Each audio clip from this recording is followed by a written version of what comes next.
The golden hour bathed the sprawling Caldwell estate in honeyed light, making fountains sparkle and marble statues glow. Photographers' flashes flickered like distant lightning while strings of violin music floated over manicured lawns. Waiters moved with military precision, their trays laden with champagne. The scent of gardenias mingled with roasted lamb and old money. Everything looked perfect, like the opening scene of a romantic movie. Amid this perfect facade stood Nick Miller, dressed down in a plain dark suit with a security badge clipped to his lapel. He leaned against a marble pillar, scanning the sea of guests with a soldier's discipline and the intuition of a man who had spent years undercover. Tonight, he wasn't just protecting the bride. He was hunting the groom. He watched the guests arrive, politicians in designer suits, socialites dripping in diamonds, tech billionaires whose names trended on every platform. He cataloged faces and body language, noting who hugged too long, who whispered too quietly, who flinched when the band began to play. He studied the exits, the catering staff's flow, the route to the helipad. His mind mapped escape points and choke points while his heart beat at a steady cadence honed by military tours. Despite the calm exterior, there was a gnawing certainty in his gut. Something would go wrong. He could feel it in the electric tension humming beneath the surface. Nick's past gave him that edge. Years earlier, his only sibling Ava had been charmed by a man who promised forever. They married in a whirlwind. 2 weeks into the honeymoon, Ava was gone, along with every penny of her savings. The con man had vanished without a trace. Nick returned from active duty to find his mother sobbing and his sister's room empty. Grief hardened into resolve. He left the Army and joined the FBI's Financial Crimes Unit, channeling his combat instincts into chasing predators who never had to draw a gun to ruin lives. When his investigation into a marriage fraud ring led to this very wedding at Caldwell Estate, he insisted on going undercover as a guard. He would not be late again. As Emily Caldwell floated down the aisle on her father's arm, she seemed to step straight out of a fairy tale.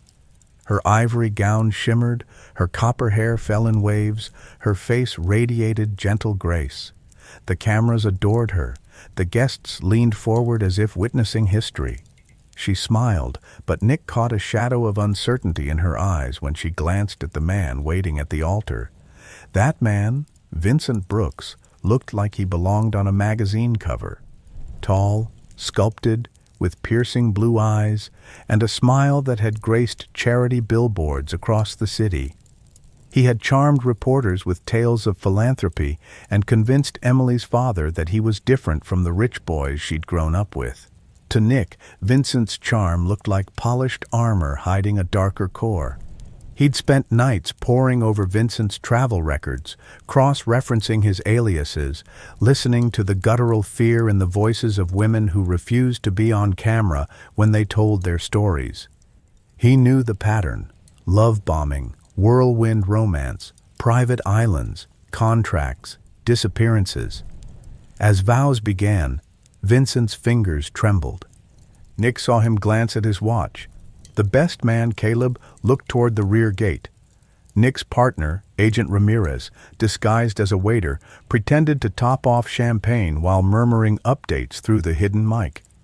"Groom's heart rate is up," Ramirez whispered, disguised by the clink of glasses. "Best man is signaling someone by the hedge." Nick adjusted his cufflink to signal he understood. Then, mid-ceremony, a dark-haired bridesmaid leaned toward Emily and whispered. Emily's smile wavered. The bridesmaid's grip on her arm tightened. Nick's instincts screamed. He pushed through the crowd as gasps rippled. The bridesmaid was steering Emily out a side entrance. Chairs scraped, and whispers rose. Nick muttered into his earpiece, alerting Ramirez, and broke into a run. He rounded a corner, only to find a crushed bouquet on the floor and an empty corridor leading toward the service elevator. Emily had vanished. If you feel this tension and want to see what happens next, subscribe to the channel now. This is just the beginning. Nick sprinted down back hallways lined with portraits of Caldwell ancestors and framed charity awards. As he ran, chandeliers tinkled overhead, and the aroma of truffles and cognac hung heavy in the air. He nearly knocked over a maid carrying a stack of crystal flutes, mumbled an apology, and kept going. Down in the kitchens, he barged past startled chefs in white hats and dove into the wine cellar. Dust swirled in shafts of light, and polished bricks bore faint scuff marks. Through a side door, he caught the smell of jet fuel, the helipad.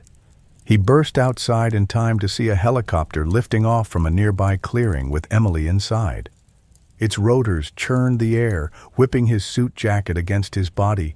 Without thinking, he bolted and leapt, grabbing the landing skid as the aircraft rose.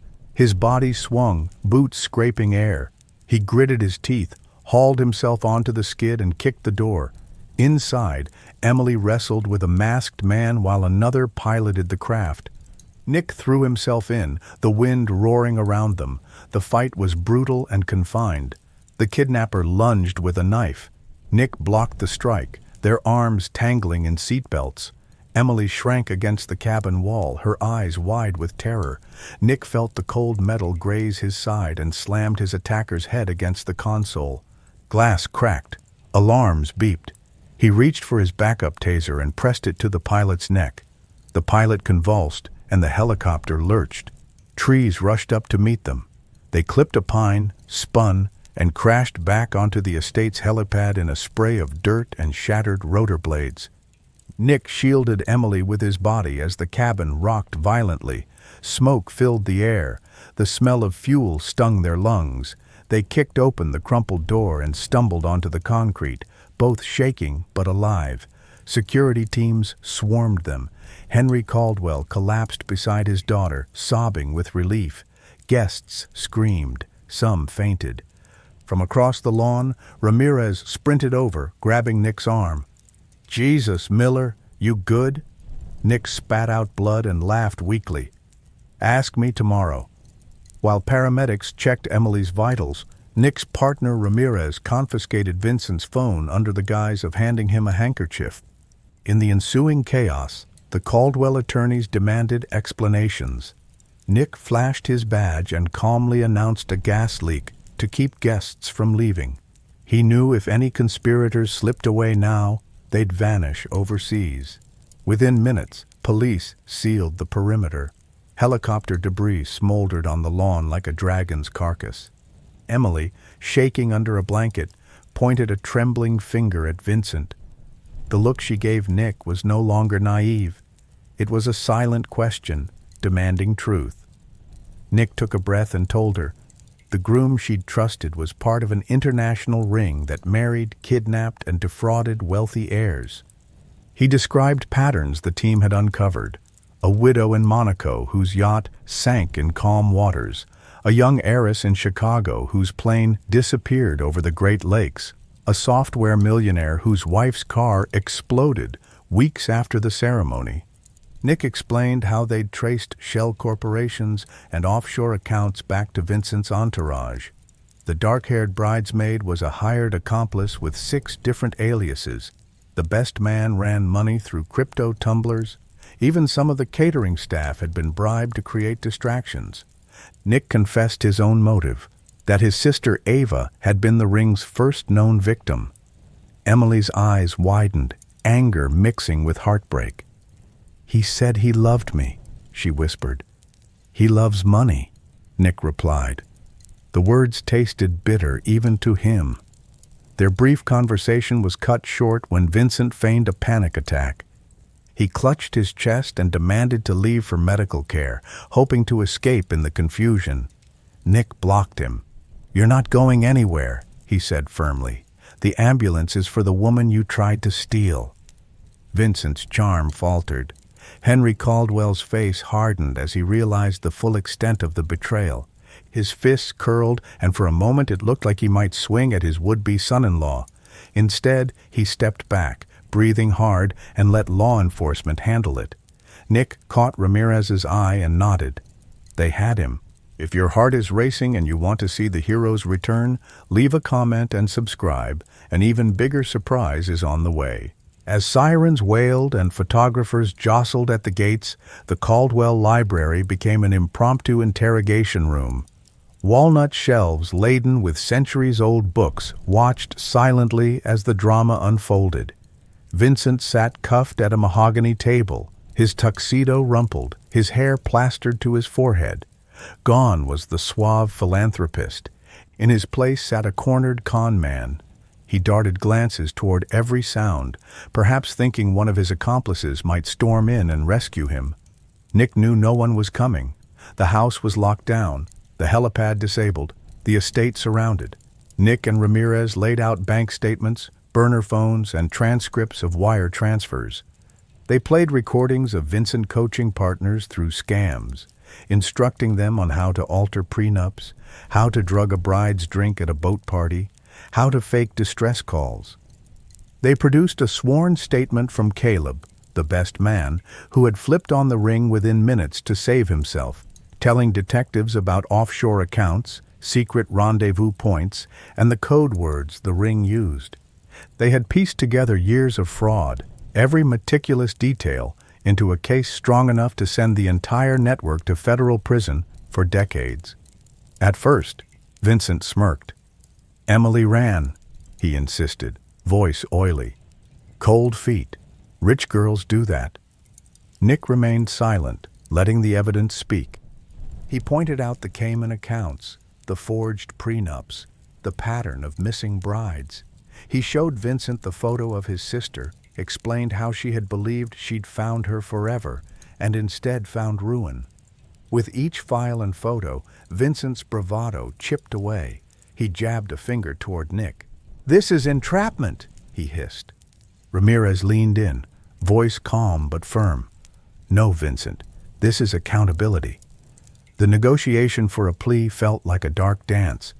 Vincent's lawyer, a slick man with a pocket square that matched his client's tie, tried to argue that Vincent was coerced by his own accomplices. But with Caleb's testimony and the digital breadcrumbs, the lawyer's arguments crumbled.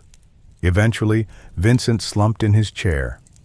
"Fine," he muttered, eyes flickering with anger and fear. "I'll sign. I want witness protection."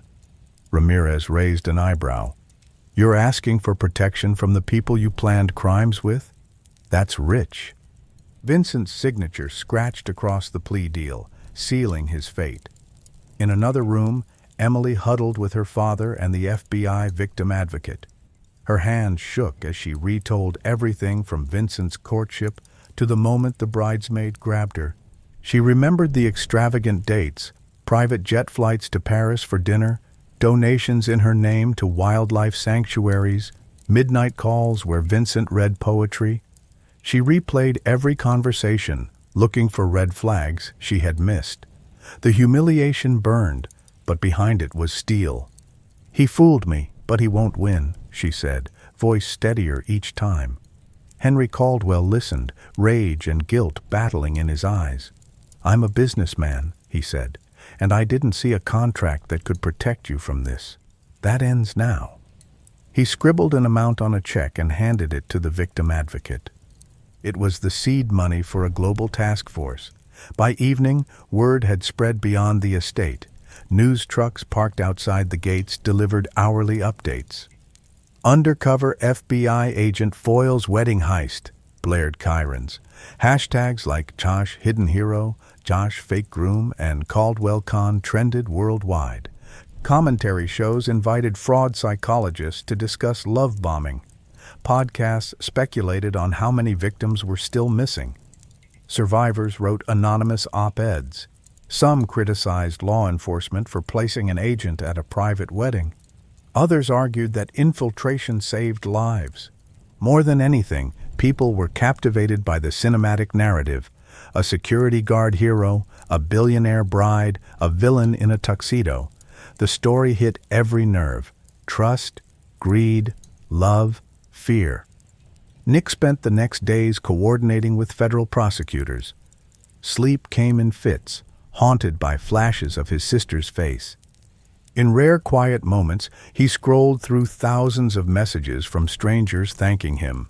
He answered none but read every story of a scam averted, a friend saved, a lesson learned. It fueled him. He testified before a grand jury, where his calm demeanor contrasted with Vincent's twitchy desperation. When asked why he risked his life on the helicopter, Nick looked at the jurors and said simply, "Because if I hadn't, she'd be gone.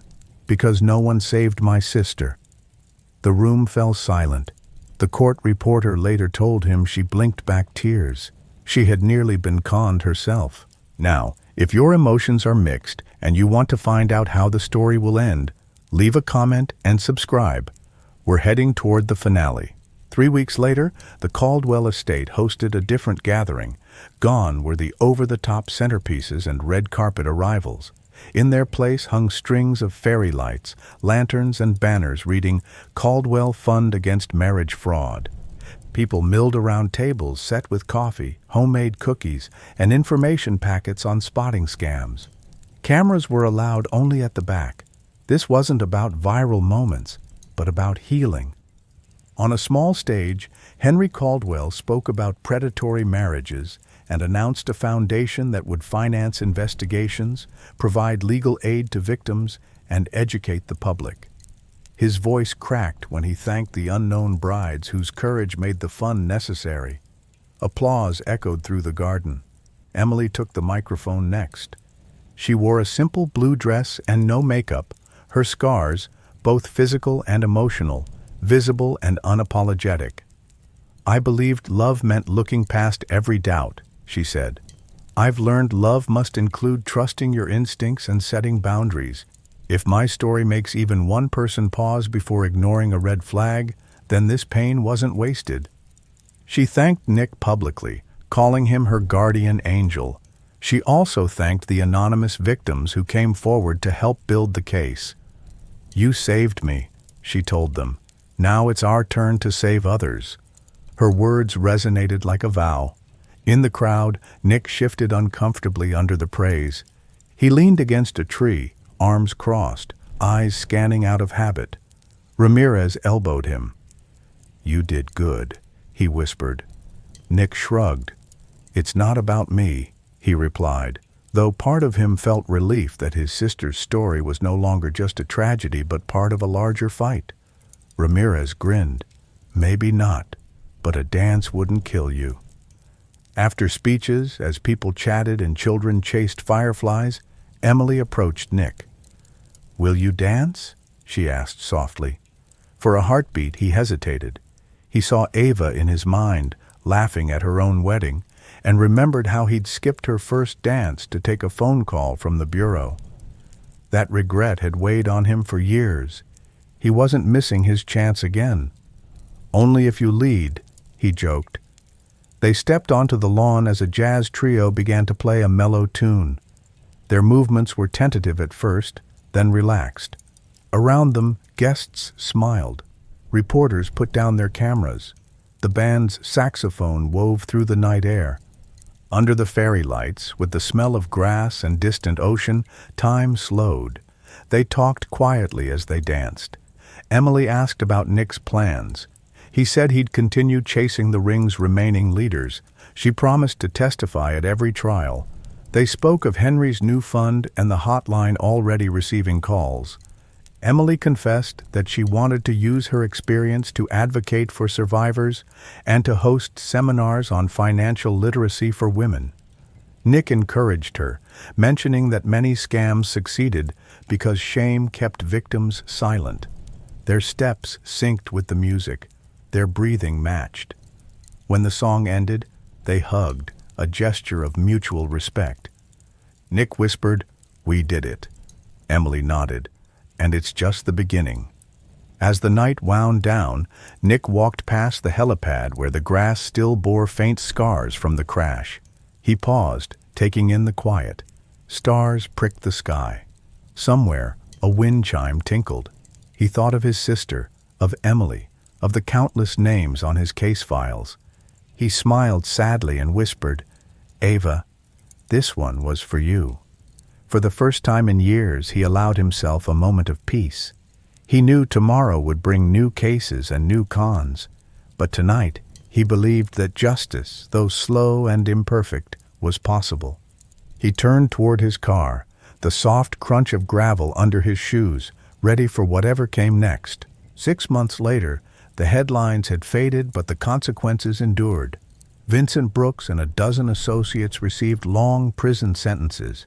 Victims flew in from around the world to testify, their voices shaking as they recounted being swept off their feet and then nearly swept away forever. Nick sat in the back row of the courtroom, out of sight, writing each survivor's name in his leather notebook. Emily, meanwhile, had taken the spotlight she never wanted and turned it into a megaphone.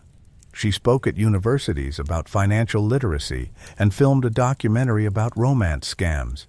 She launched a scholarship in Ava Miller's name and, with her father, lobbied Congress for stricter penalties against predatory marriages. The Caldwell Clause, as journalists dubbed it, passed unanimously. One crisp afternoon, Nick visited his sister's grave.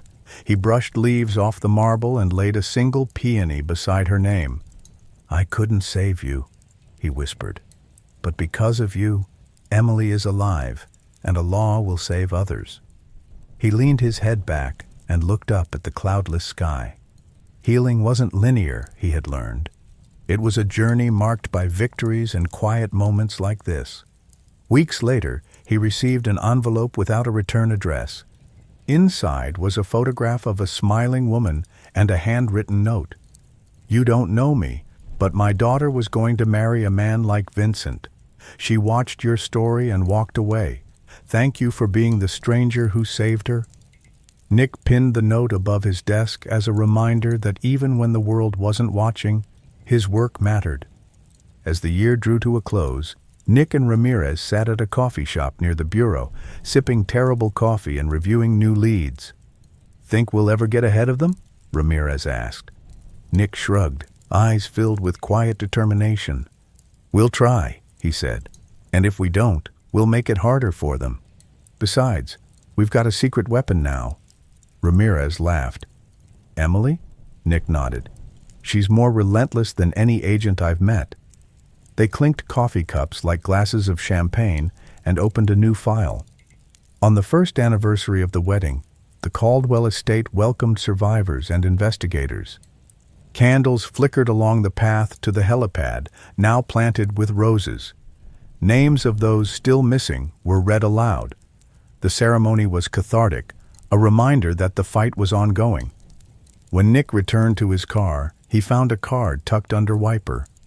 "Keep going." He smiled and pocketed it, drove home.